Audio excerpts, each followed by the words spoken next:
Yeteri kadar ses göstermiyorlar. Genelde yeteri kadar ses gösteriyor. %1-2'lerde. Yani şu anda genelde %1-2'lerde. Hani Allah-u Teala o gayreti milletimize verirsin. Genele inşallah yansıtsın. İnşallah bu Gazze'nin direnişi İslam ümmetine, Müslümanlara kurtuluş müjdesi olur. İnşallah sahabeler nasıl bir kişiden başladıysa bunlarda da inşallah o şerefi elde ederler.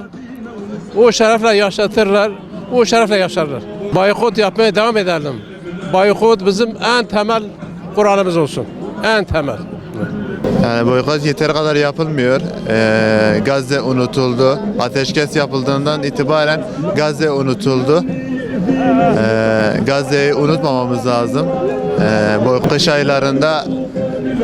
Kış ayında çadırın altında yağmur yağıyor. Yağmurun altında hep ıslanıyorlar. Allah yardımcıları olsun.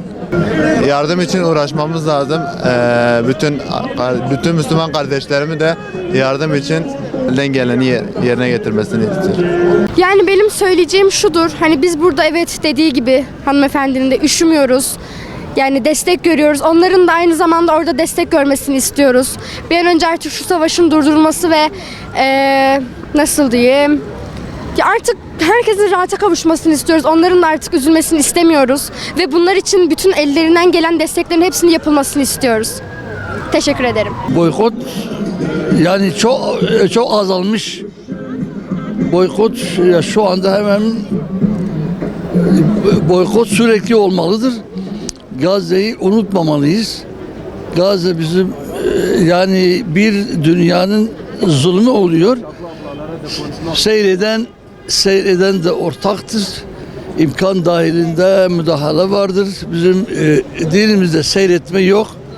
Müdahale vardır imkan dahilinde. Biz Gazze için bir şeyler yapmalıyız. Gazze'lerde olmayan, ümmetlerde olmayan insanlıktan belki nasip yoktur.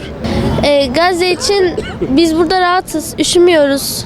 Yani bir evimiz var ama onların yok. Boykota devam edin. Sizin aldığınız bir cipsle, bir meyve suyuyla bir kurşun alıyorlar ve oradaki bir çocuğun canına mal oluyor bu. Yani boykota devam edin.